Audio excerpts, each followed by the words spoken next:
Lloyd Austin right there alongside General Mark Milley. Let's listen into what they have to say here on Live Now from Fox. Everybody, we just concluded our 10th highly successful meeting of the Ukraine Defense Contact Group.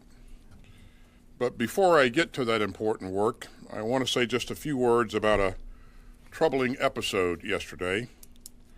On Tuesday, Russian aircraft again engaged in dangerous and reckless and unprofessional behavior in the international airspace over the Black Sea. And 2 Russian jets dumped fuel on an unmanned U.S. MQ-9 aircraft conducting routine operations in international airspace. And 1 Russian jet struck our MQ-9 aircraft, resulting in a crash. And this hazardous episode is part of a pattern of aggressive, risky, and unsafe actions by Russian pilots in international airspace. Now, I just got off the phone with my Russian counterpart, Minister Shoigu. And as I've said repeatedly, it's important that great powers be models of transparency and communication. And the United States will continue to fly and to operate wherever international law allows. And it is incumbent upon Russia to operate its military aircraft in a safe and professional manner. Now, let me turn to the important work of this contact group.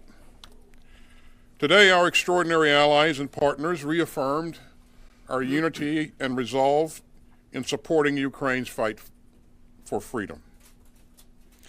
We were joined again today by some 50 nations of goodwill from all around the globe. And they all understand that Ukraine's battle to defend itself from Russian aggression is vital for everyone who values the core principles of sovereignty, self-determination, and freedom.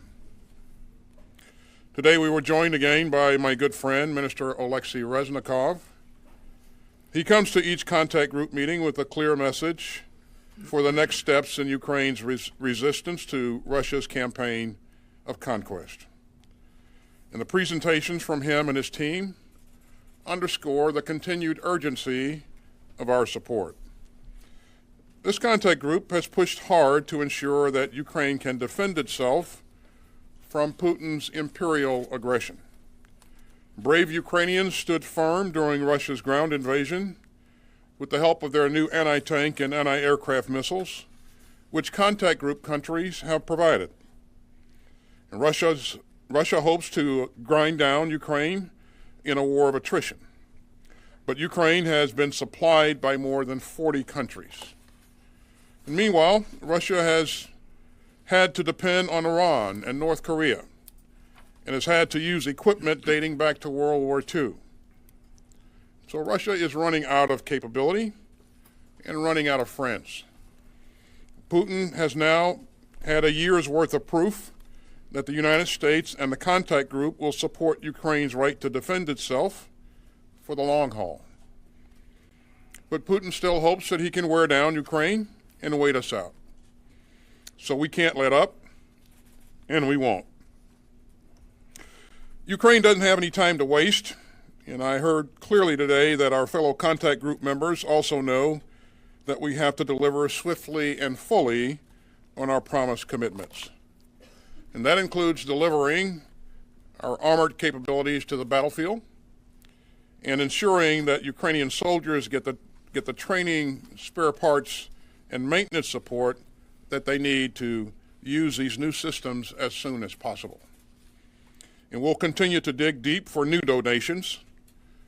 And today we heard updates on our progress and some significant new commitments. Sweden has announced that it will provide Ukraine with 10 Leopard tanks and key air defense components. Norway is partnering with the United States to donate 2 NASAM systems to Ukraine.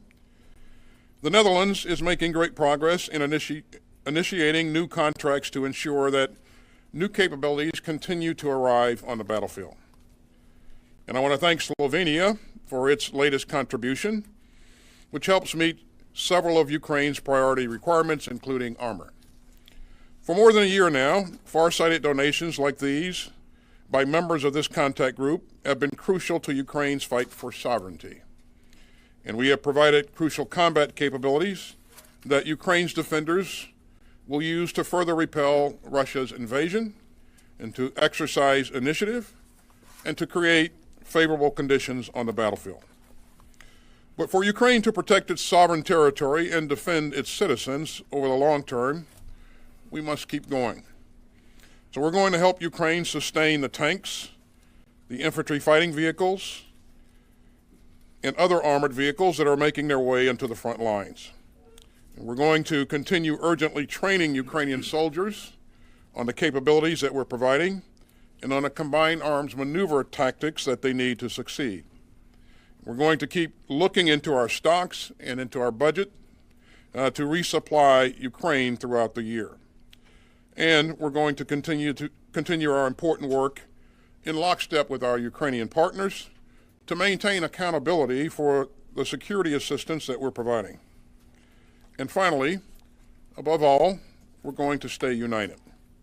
Together we're helping Ukraine fight to live free, and together we're helping to show that rules matter, and together we're helping to advance our shared security in an open world of rules and rights. And so thank you very much, and I'll now turn it over to the chairman for his comments. Good afternoon, everyone, and thank you, Secretary Austin, for your leadership. This, as Secretary pointed out, is our 10th contact group, and these meetings and the donations that come from it would not be happening without the incredible leadership of Secretary Austin, so thank you for that. Your direction remains critical to the future success of the group. And also, thank you to the Ukrainian Minister of Defense, Reznikov, my counterpart, General Zaluzny, who was not on the call today, but I've talked to him several times in the past week, and the Deputy Chief of Defense who represented General Zaluzny, General Moisuk. All of them continue to lead Ukrainians' military in their fight for freedom.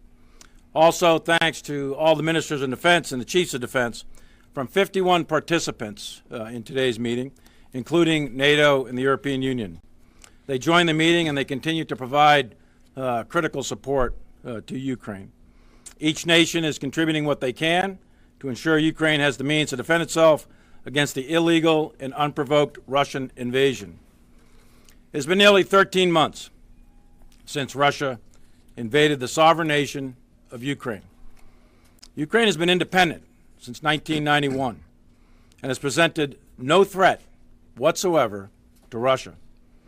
Russia launched and has continued for over a year now a war of aggression in flagrant violation of international law. This is and remains a Russian frontal assault on the rules-based international order that has been in place for 80 years, 8 decades since the end of World War II. In the face of this act of aggression, in a war of conquest, this group remains unified. NATO is united. The people of Ukraine are unyielding. They are standing steadfast in the face of the Russian onslaught. Russia remains isolated. Their military stocks are rapidly depleting. Their soldiers are demoralized, untrained, unmotivated conscripts and convicts, and their leadership is failing them. Having already failed in their strategic objectives, Russia is increasingly relying on other countries, such as Iran and North Korea, as the Secretary pointed out. They're using Iranian drones to continue to terrorize Ukrainian civilians. This relationship is built on the cruel bonds of oppressing freedom, subverting liberty, and maintaining their tyranny. Yet free people will not return to the shackles of tyranny. Ukrainians remain defiant, with steel in their spines and courage in their veins, and they have the broad support of the United States and the international community. The Battle of Bakhmut continues, but Ukraine is fighting with valor. With robust defenses, Ukraine has fixed the Russian forces at that city, and they're exacting very heavy costs on the Wagner Group and the Russian regular military. Ukraine remains strong. They are capable and trained. Ukrainian soldiers are strong in their combat units. Their tanks, infantry fighting vehicles, and armored vehicles are only going to bolster the front line. Ukrainian precision munitions continue to target the logistics and communication systems of Russia.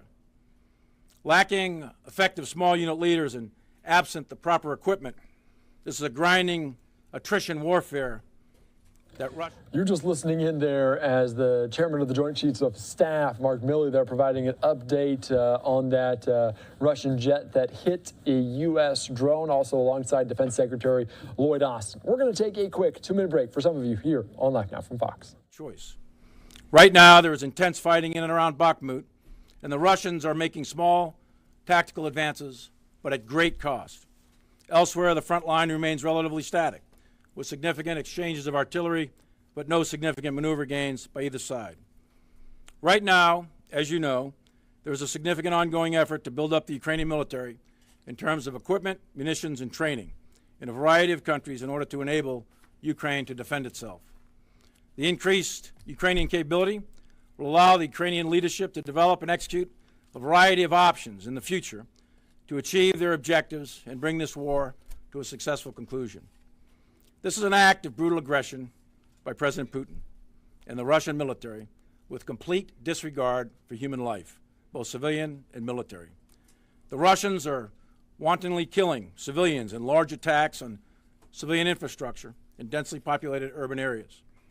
The severely undertrained, poorly led, poorly equipped Russian forces are conducting mindless frontal attacks and sacrificing hundreds per day.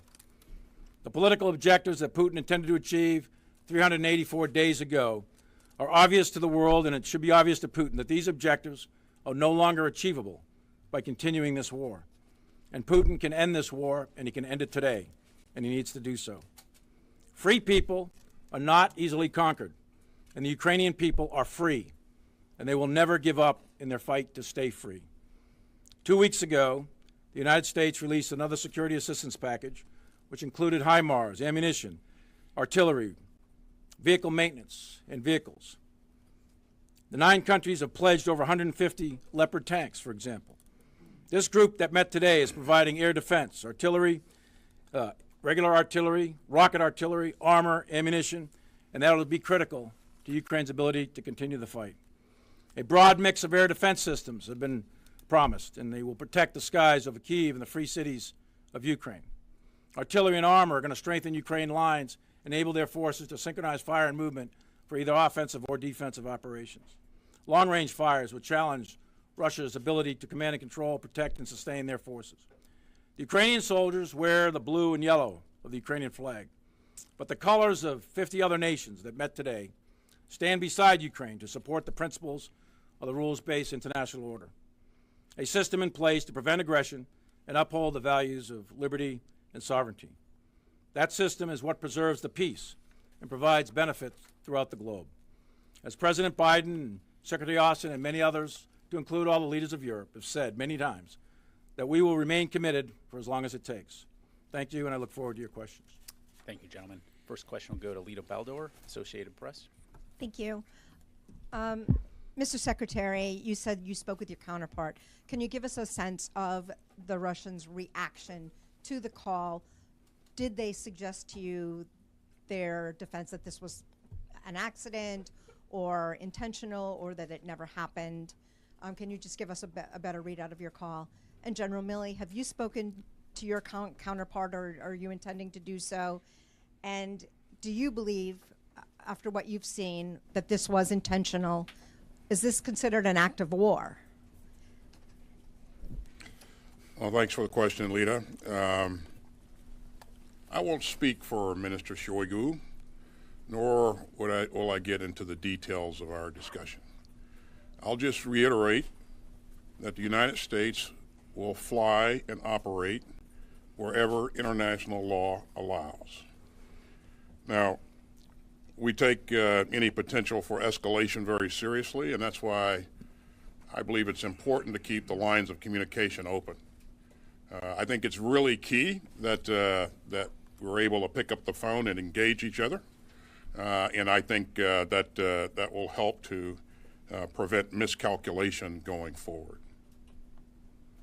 So, Lita, thanks for the question. On the intentionality, don't know. I do plan to talk to my counterpart, General Gerasimov. We have a scheduled call. We'll see if that works out. So, was it intentional or not? Don't know yet. We know that the intercept was intentional. We know that the aggressive behavior was intentional. We also know it was very unprofessional and very unsafe. The actual contact of the fixed-wing Russian fighter with our UAV, the physical contact of those two, not sure yet. That remains to be seen. But I can't. I can tell you with certainty, though, that we have absolute evidence of the contact and the intercepts, et cetera, and it's very aggressive. You've heard about the dumping of the fuel and everything else. We have video evidence of all that. So there's no question that part of it's intentional. The actual physical contact of the aircraft, that I'm not so sure. So we'll have to figure that out. That we're not positive of that yet. As far as an active war goes, I'm not gonna go there. Incidents happen, and clearly we do not seek armed conflict with Russia, and I believe that at this point we should investigate this incident and move on from there. But we will continue to exercise our rights in international airspace. Okay. Let's go to Dan Lamothe, Washington Post.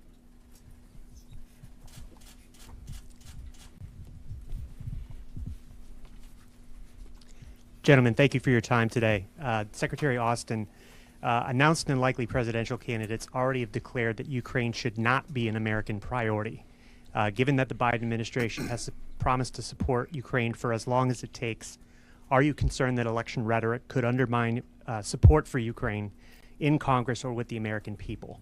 And then Chairman Milley, the MQ-9 came down in the Black Sea, where the United States has not had any military vessels for more than a year. Is it fair to say that the U.S. will not recover this MQ-9? And do you have any concerns about what value it might have to Russia, either strategically or for propaganda? Thank you.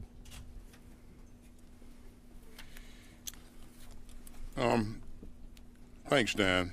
I would, in terms of the importance of Ukraine, first of all, we've seen bipartisan support for providing security assistance to Ukraine throughout up to this point. I expect that we'll continue to see that going forward. We've heard some senior leaders on both sides of the fence say that, and so I expect that we'll continue to enjoy that support. But you know, Dan, Ukraine matters. It matters not to just Ukraine or to the United States. It matters to the world. This is about the rules-based international order. It's about one country's ability to wake up one day and change the borders of its neighbor and annex its neighbor's sovereign territory. And as we've seen, countries around the world don't think that's a good idea. And that's why you've seen 50 countries not only come to the initial meetings of the Ukraine Defense Contact Group, but they continue to come back and they continue to work hard to ensure that Ukraine gets everything that it needs to be successful, and that'll remain our focus going forward. So Dan, on the recovery piece, we know where it landed in the Black Sea. It's probably about maybe 4,000 or 5,000 feet of water, something like that. So any recovery operation is very difficult at that depth by anyone. That's the first point. Secondly is, true, we don't have any ships there, but we do have a lot of allies and friends in the area. We'll work through recovery operations. That's U.S. property, and we'll leave it at that at this point. But it probably broke up. There's probably not a lot to recover, frankly. As far as the loss of anything of sensitive intelligence, et cetera, as normal, we would take, and we did, take mitigating measures. So we are quite confident that whatever was of value is no longer of value. Our next question will go to Ellie Watson, CBS. Thanks for doing this. Secretary Austin, General Milley mentioned the video. We've heard reports there you're working to declassify video of the incident. What does that video show, and when will that video be released? Why hasn't it been released yet? And General Milley, Secretary Austin talked about the pattern of behavior. How often is Russia conducting these harassing maneuvers, and has it increased in recent weeks? Well, thanks, Ellie. As you know, as you said, we are still going through videos and photographs to ascertain what we can release, what we can provide. But in terms of what the video shows, we remain confident in the facts that we have conveyed thus far, and that will not change in terms of what happened and how it happened, and so again, we'll work through as quickly as we can to evaluate videos, and if we'll let you know when we have something that we, in terms of video or stills, that we can provide you. So. In terms of the pattern of behavior, Ellie, yes, this is a part of a pattern of behavior. The United States and Russian military forces operate in proximity to each other throughout the world. We're operating in the Middle East, in Syria, for example. We have areas up in Alaska that routinely either maritime or aerial vessels come in contact in the maritime areas outside of Hawaii, for example, but also obviously in Europe and particularly in Ukraine. So the fact that we operate in proximity to each other is not particularly unusual, and we do try to establish deconfliction channels in order to make sure that our forces are physically separated and we don't have incidents like this. But there is a pattern of behavior recently where there is a little bit more aggressive actions being conducted by the Russians. We think we haven't completed our analysis as to why that's happening. And it wasn't just involving us. There was some incidents earlier with the British and some other nations as well. So there is a pattern of behavior going on here, and we have to figure out exactly what the way ahead is. I think that was one of the fundamental reasons for Secretary's call to Minister Shoigu, and one of the fundamental reasons for my call to General Gerasimov. Go to Nancy Youssef, Wall Street Journal. Thank you. General Milley, I was wondering if you could clarify something you said earlier. You said the U.S. has a lot of allies and friends in the region, referring to the Black Sea. And might it take from that the U.S. is prepared to send or request allied ships to go in and survey and possibly recover the drone, or is the expectation that the U.S. does not intend to recover the drone? And then, Secretary Austin, I'd like to go back to some comments you made in Brussels. You said that Bakhmut was largely symbolic. Are you concerned that the Ukrainian investment in Bakhmut potentially takes away resources that could be applied to the spring offensive and risks the outcome of that offensive? Thank you. If you don't mind, I'll go first. Nancy, first of all, let me applaud the valor, the persistence that we've seen from the Ukrainian soldiers. They have done amazing things in Bakhmut. I think the Russians have been working to take Bakhmut for some 7 months. You're listening in there to Secretary of Defense Lloyd Austin make some remarks alongside General Mark Milley. Some of you are going to see a quick 2-minute break. The Ukrainian soldiers. In terms of the significance of Bakhmut, I would point to the fact that President Zelensky is fighting this fight, and he will make the calls on what's important and what's not important to his forces, and whether he needs to reposition or remain in Bakhmut. The point that I would make is, if he does make a call to reposition at some point in time, it doesn't mean that the war is lost. It may mean, and probably will mean, that he is positioning himself to maintain advantage. And so I think that's the real key there. But whether or not he stays there or how long they stay there, that's President Zelensky's call, and not anybody else's. And again, our goal is to make sure that we're supporting him in whatever decision battlefield decision he's going to make.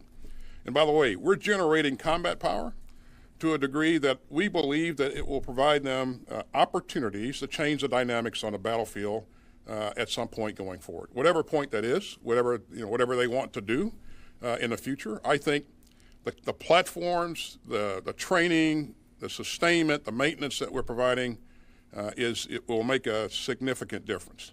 And as we work through all of this with our allies and partners in detail today in the meeting, we are on pace.